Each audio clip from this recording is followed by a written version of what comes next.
It's Tuesday, June 7th, 2016, and Why it's are you time laughing? for Point Chats with Harry Rinker. I'm You're Greg laughing. Watkins, and here's Harry. Harry, how you doing today? Well, I'm doing fine. You're laughing because we're a little later than usual here. No fault of Greg's, by the way, everybody. My fault. I've had an interesting morning. I've been up since the wee dawn hours. The Gerald R. Ford Presidential Museum opened today. Now, it's not that there wasn't a museum before, but they completely redesigned it, and they added a big educational wing. And so starting last night, I was at this gala dinner. The U.S. Army Chorus was there. The Ford children were there. And Dick Cheney was there, the former vice president.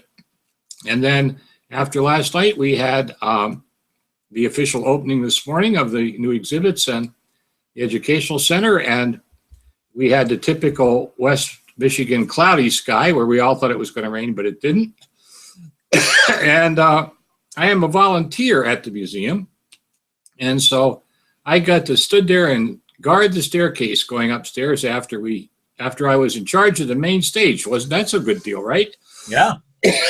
But you know, it's amazing. Last night we were at the dinner and they said, "Oh, Donald Rumsfeld is here." Do you remember Donald Rumsfeld, Secretary of Defense? Sure. I thought he was dead. There was a lot of people I thought were dead that showed up at the exhibit. Oh. And they weren't stuffed either. I mean, they were real people, but no. Right. I mean, it's a wonderful experience to work at a presidential museum. And I also got to meet the Ford Museum, by the way, is very interesting in that it is not a typical presidential museum library. In every other instance, the library and the museum are there in the same building. In the case of President Ford, his papers are at the University of Michigan, Ann Arbor. And the museum is in Grand Rapids, where he was a congressman from this district. And it's the only presidential library that's split like this. I had a wonderful chat with the librarian of the presidential library. Sat down with him for lunch briefly when I wasn't doing guard duty on the stairs or the stage. And it's just wonderful to talk to these people. It's kind of fun, too, to see, you know, how they divide things and what's important to them as far as documenting history and whatever. So, you know, I hope some of our listeners, or viewers in this case, I keep forgetting this is not radio. You can actually see us. Oh, amazing. I know viewers here get a chance to go to a presidential library. They're really quite nice. And the new Ford exhibits are just, they're part of this new technology where there's a lot more video, a lot more interactive things. And the old days, you kind of went through this narrow corridor and there were exhibits off of it. Now it's much more open. It's much more accessible, and it was just fun to see it. So that was there. But anyway, so much for that. We've got a number of things to talk about today. Let's start actually with a question we had from one of our WorthPoint viewers. We got a letter in about paintings. Now, I'm beginning to think we're going to become the painting mavens, where everybody is looking for a free appraisal about paintings. But we did get an interesting painting in. Right. Sent to us just at this email address, community@worthpoint.com. And it is a painting from a lister here. Let me see if I can find out now. I've been printing out all kinds of things here and where she is from. And she doesn't say, which is okay. She says, "I'm trying to find how much my painting is worth. It was painted by Sidney Richard Percy, an 18th century artist, oil on canvas in original frame, 26.5 by 36.5 framed, cleaned and restored in 2008, entitled Depden, Depdene, near Dorking, near Surrey, with signature and date in the lower right corner of the canvas. Can you give me an approximate value?" And here is the painting. And this guy is really well known. He is from a family of painters in England. And actually his stuff, my goodness, when you start to do track records on his stuff, it sells very, very well. Although, interestingly enough, once again, you got some paintings that sold for a couple of $100 to paintings that sold for $15,000 to $20,000. So we're back to what we were talking about last week. Where exactly does this painting fall in terms of what it is. So we got a couple of pictures of the painting. Now, what you want to know is that this fellow did a lot of stuff. He specialized in landscapes of grazing cattle, typically set against backgrounds of distant mountain cloudy skies. He did these really gorgeously visual landscape scenes, and this one is more of a wooded scene. So I mean, he was very well known, and as I said, he was from this family of painters. And what was fun about it is, in researching this work, he talked about the fact that he and the other members of the family that were painters would often get a big commission, and they would crank out schlock paintings to get some money in a while they're working on a big one. And so the question is, what can we find out, or what do we know? Now, you found some information on WorthPoint, did you not, about this painter, Greg? That's right. The Worthopedia came up with 41 examples of Sidney Richard Percy, or S.R. Percy. Some of them, we've got one here that sold for $7,700, and then there are others that. Yeah, but let's stay with the landscapes here. We got to stay with the landscapes, right? So here's the tree and the openness here. Oil painting on canvas. What did that one bring? This one was $7,700 in 2010. Okay, now we need to now this is what we want to talk about this. When you're researching this thing, you want to see where these things are selling and where they're not selling, and what's the best auction house. So what now, but you notice how this one is much more of an open landscape scene, much more of a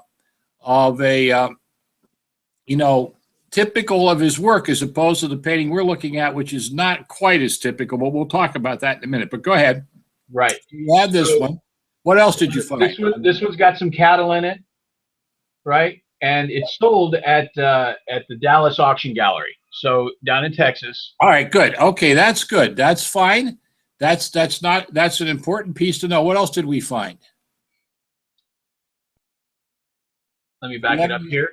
Any other similar pieces here? Here's one that's got. What about that one? Right. This one went for $390. Yeah, I see there. Look at that contrast between $390 and this one, right? Right. And where did this sell? This was on eBay, so it could be that it could be, know what it was worth, or a little suspicious, maybe.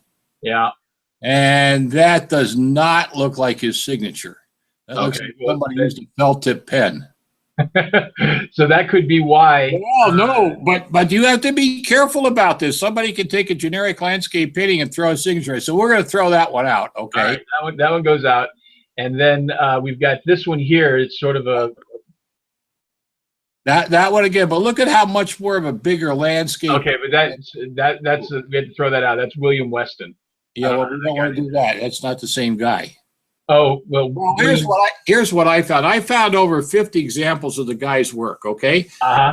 And what I found out is that recently, when they've been trying to sell them, especially in England, where he's very collectible, a lot of them have not sold. They've not met reserves. What does that tell us about potential value here for the painting that we're looking at? Well, first of all, the market may not be here. It may be England. But if in England, the market seems to have, I don't know, dried up a little bit. It is not quite as strong as it once was, although when they do sell through, they can get anywhere from 3,000 to 6,000 to 8,000 or more. Now, the interesting thing is that when I did find paintings that sold through, guess where I found them? Not in English auction houses, but in American auction houses, like the one in Dallas. Remember the one we looked at earlier here? Right. And I noticed Leslie Hinman sold some. And I am beginning to think that if I was advising this person to sell it, normally I would say send it back to England. But in this case, I think it will do better at an American auction house like Skinner or Hinman or Heritage Gallery, because there's not as many of his works here. And this one looks very clean and whatever. But here's what's nice about this. Are you ready for this? Hit me with it. it had this name, right? Deep and then what did I read it here for you? And hang in there. I'm looking it up here. Sorry, but I should have it at my fingertips. DEPDENE is the first word, near Dorking, near Surrey. Well, Surrey and Dorking are south of England, and believe it or not, there's a Deepend Den estate. So this is actually not a kind of serious landscape, but this painting can be identified to the spot. Uh-huh. And there is even a deep Denny road there. So I'm going to say this. I think this person, and by the way, the 26.5 by 36.5 frame is about the right size for the paintings of this fellow. He does most of the stuff in and around that size range. And that's another thing when you're trying to authenticate or identify paintings, you want to look at the size range and see where we had. I always get suspicious because some of these things were copies, but this one I think is probably all right. In America, I think I would value it somewhere in the 3,000 to 5,000 range, and possibly more if it's in the hands of a good gallery. So all things being equal, I think it's a fun little piece. So if this were to be taken back to England, to South England near Surrey, do you think there would be a higher value? Well, the old saw was always take it back to the point of origin and double its value. I'm not as convinced about this. I think it's a trade-off in this particular case, Greg, where the market is so flooded. Okay, the market is so flooded in England with this guy's work. All right, that you want to be real cautious about setting it into a flooded market area. Where in America, the fact that it's identified, you could do all this, but where the market isn't as flooded with stuff, it may do very well. I'm not sure it would work that. The other thing too is that I recently purchased a piece of artwork in Florida and had it sent to my home in Michigan, and it was about this size, $150 to FedEx later. It got here fine, right? Right. Before you start worrying, it may cost you $500 or more to send this thing properly crated and shipped to England before you sell it. So be careful how much you get invested in that type of thing. But I hope we helped we hope we helped. It was a fun little piece to do some research work, and I probably will work it up as a Q&A for one of the upcoming WorthPoint newsletters too. We should soon be coming to the second edition of the newsletter. The second one went out last Wednesday. Well, now that's interesting because I signed up for it and I didn't get it. What happened? I don't know. We'll have to check that out. Yeah, I mean, what I did is just FYI for everybody. I went up to the WorthPoint website and I clicked on news and articles up top, right? Yes. And it dropped down a list and it said articles, and I went in there, and over on the left was a way to subscribe to the newsletter. Yes.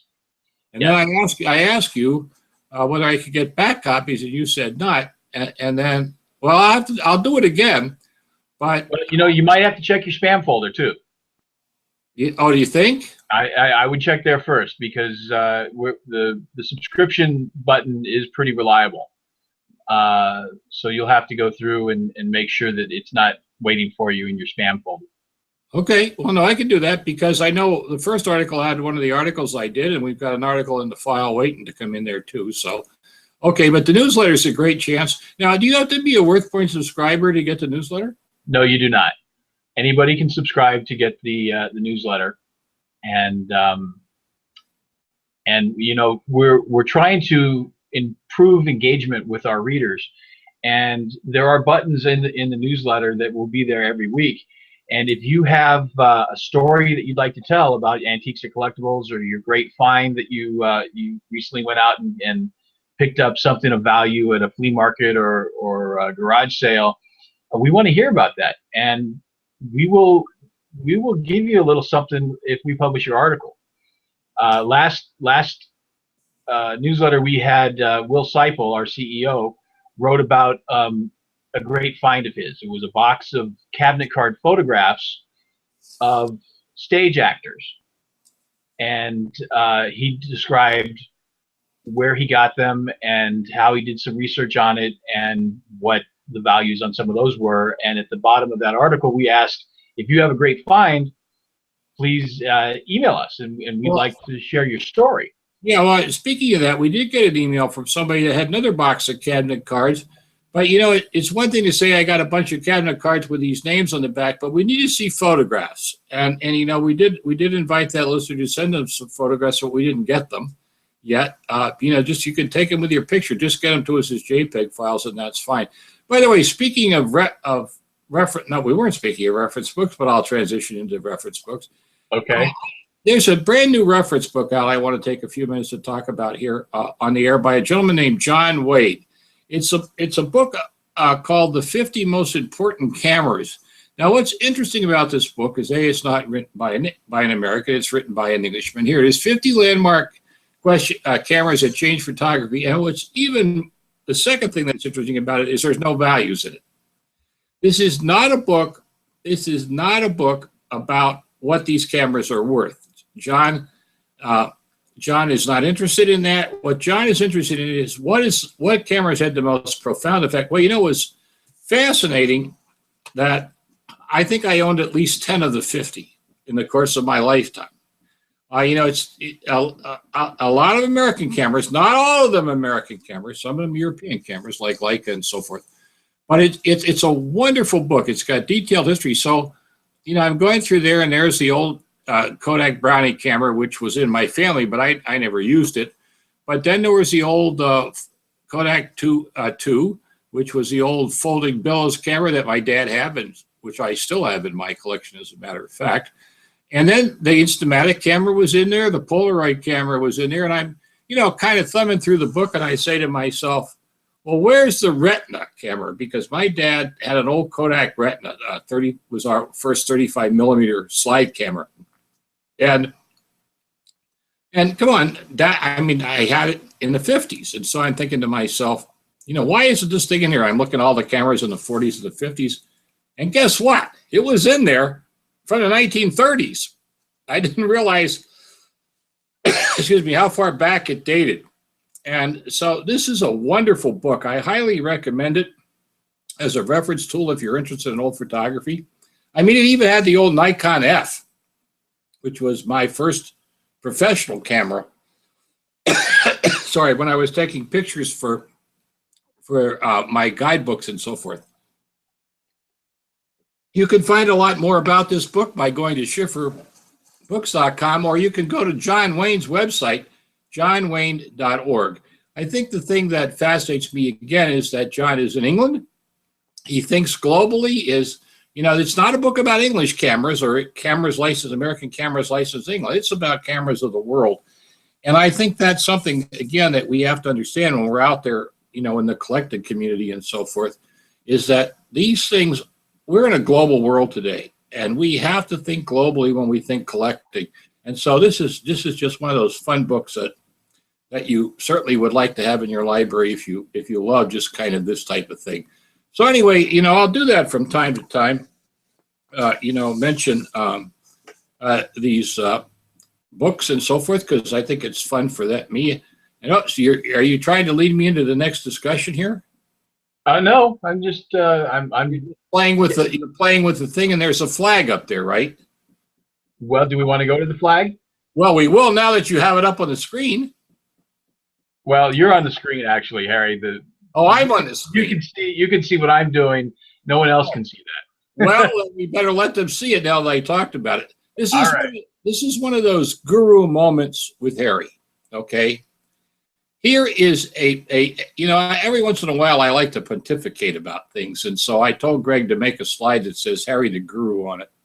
And so normally I would never talk about an auction that's coming up. I mean, I have made it a point in my career not to hype auctions. First of all, the auction companies do a great job about hyping things. And they also do a great job that if the thing doesn't bring what they think it should bring, not saying too much about it after the fact. But this one is fascinating. Now, the flag we're talking about is going to be sold at Heritage Auctions. And it's a U.S. flag that led the D-Day invasion on June the 6th. Now, you just love headlines of that. Flag that led the D-Day invasion, as though it was the only flag. Right, the first guy off the boat carrying it along. I know, right, exactly. You know, almost like Glory in the battle, you know, in the movie Glory and all the rest of this. Well, this is one of many flags that were flying on ships and elsewhere during D-Day, but this was on the LCC 60, and it has excellent documentation of how it was acquired and how it was saved. What's fascinating about this is they recently sold another flag that may have been there for the D-Day that flew in the LST 493, and it realized $385,000. Now, you know, are we showing that kind of reverence for this? But I mean, hey, and then somewhere along the line it said it has bullet holes in it from the, oh, that must be the bullet hole there. Yeah. Whatever. But you know, people are buying these things, and if they have good provenance and so forth, maybe. Flag collecting is a fascinating hobby. Now, Heritage Galleries has started to sell historic flags associated with regiments of the Civil War or certain important military groups and whatever, and also some of the earliest of the American flags. The organization is called the Vexologists. Vexology is a study of flag history. Now, the thing that you have to be careful about is this. When America had its anniversaries, starting in 1876, 1926, 1976, companies reproduced a lot of the old flags, tremendous number of the old flags. And so you better make sure if you see a flag that looks like it was a 18-star flag or however many it was at the time, that it's not a later replica. Now, you can tell it by the material that it's used. You can tell it by a number of things, by the grommets, by the way the stars are arranged, and what have you. But you just have to be so careful. And I'm going to be writing a column this week about our desire to plug things, you know, the famous round peg into the square hole, or we have a lot of pegs in the antique trade, and we have a lot of square holes. We try to plug them in. I have a friend that has a flag that she is convinced is a whaling flag from the 19th century. Now, she has no proof of this, but she saw some up on the net. And, you know, there are just times when we want something to be something it's not in this business, because we want something associated with something we can identify with it. Well, in this particular case, what's interesting about this is, in fact, that it has excellent provenance. I mean, have you ever been to the Smithsonian and saw the Stahl-Springer banner, Greg? I have, yes. Yeah, and you know, that has a really interesting history about how it survived. That the commandant of the fort kept it and saved it, and it was in the family, and it went through a whole series of things. I mean, it was fascinating. There was a time when he was clipping off some of the fabric and selling patches or giving them away. But anyway, no, but it's fascinating to see how some of these flags do survive. Well, anyway, so, you know, I guess the whole point of this Guru Act moment here is to be careful about auction hype. Auction hype is great, sounds good, and all you need to do is have two people buy into it with money, and then the price goes up. Yes. But we'll see. We'll see in the long run, because the article that Heritage put out, they mentioned two other flags for supposed reference numbers, the George Armstrong Custer flag and the J.E.B. Stewart flag, which sold for $800,000 and $900,000 respectively. This one is not going to get that kind of money, because but I mean, if it gets over $100,000, that's a lot of money. Actually, what happened was back, I think in 2002, I had a letter into my Rinker on Collectibles column. You know, you can read my weekly column on not only on WorthPoint, but on my website, harryrinker.com. And I wrote about a flag on another LSD that landed in there. And would you believe somebody must have been reading these things and searched up and said, "Hey, can I talk to that person? I'd like to buy that flag." I bet they would. Well, you know, we get letters like that all the time when people find items in the Worthopedia and don't realize that they're not for sale. The Worthopedia Yeah, is. Wikipedia would be really great if we could just go in there and buy it and say, "Oh, I'll take that." That's right. Yeah, I searched around and I found that one, and the price there that you're showing, I'll pay that. Well, somebody else paid that beforehand, and that's why it's in the Worthopedia, because it's That's sold. exactly why it's there. Stored By the way, speaking of buying things, we've got another interesting thing that came up, and this has got to be, I got to love this one. I got a call on my What You Got radio show, and again, for our people don't know what goes on, every Sunday morning from 8 to 10 Eastern, 7 to 9 Central, 6 to 8 Mountain, 5 to 7 Pacific. I can do that with my mouth open and my eyes closed now. I do a radio show on www.gcnlive.com that streams live, and it's kind of a call-in road show without my being able to see the objects. But I got a note from one of my guys who went to a garage sale and found an Elvis thermometer. So he paid $10 for it. So he gets all excited. He goes up on eBay and he finds one on eBay, and here it is. This is the one that he bought. Looks in really good shape. He goes up on eBay and finds one listed at $269. Wow! You know, and there's Elvis right there, right? But let's keep going, because I mean, first of all, you know, you think, well, now when would this have been done? And there is Nostalgia Lane, New York, New York. And so what that is really telling us is that this is what we call a fantasy Elvis piece. Oh, hang in there a minute. A little bit of heartburn here. I don't know why. But anyway, here's what we have with this. Elvis collectors divide Elvis material into two groups: the stuff that was licensed by Elvis before he died, the stuff that was licensed by his estate after he died, and some of the stuff that was knocked off after Elvis died. Now, the minute you see Nostalgia Lane, Inc., New York, you know for sure it's not from pre-77. But if you would go up on eBay, there's one thing there. So the guy said, "What should I do?" And I said, well, I told him, I said, "Hey, this is a relatively new piece." And oh, wait a minute. Whoa, look at that slide. I didn't see that. See how it breaks down into the dots? Yes. That's great. Yes, a clear indication that it's a later printing process than should have been around at the time. But anyway, so I said to the guy, "Oh, put it on eBay for $50 and undercut the other guy." Well, I got a note by him. He says, "I'm too greedy. I'm going to put it on eBay for $89. But had he gone to WorthPoint, right? That's right. He would have found some sell-throughs on these Elvis signs, right? That's right. There's a bunch of them up here. Yes, and how do we do here? I can't quite see everything, but not being blind, I don't see prices very high there. No, about 65 for the individual one. Now, you'll be interesting to know that it was paired with a Marilyn Monroe. Yes, Marilyn Monroe, right? Right.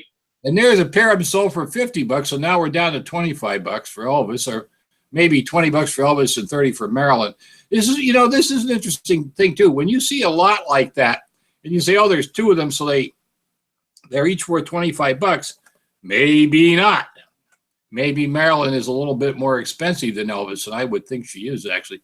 Yeah. What do the other ones go for? But there's $17.99 and yes, that's beginning to sound right.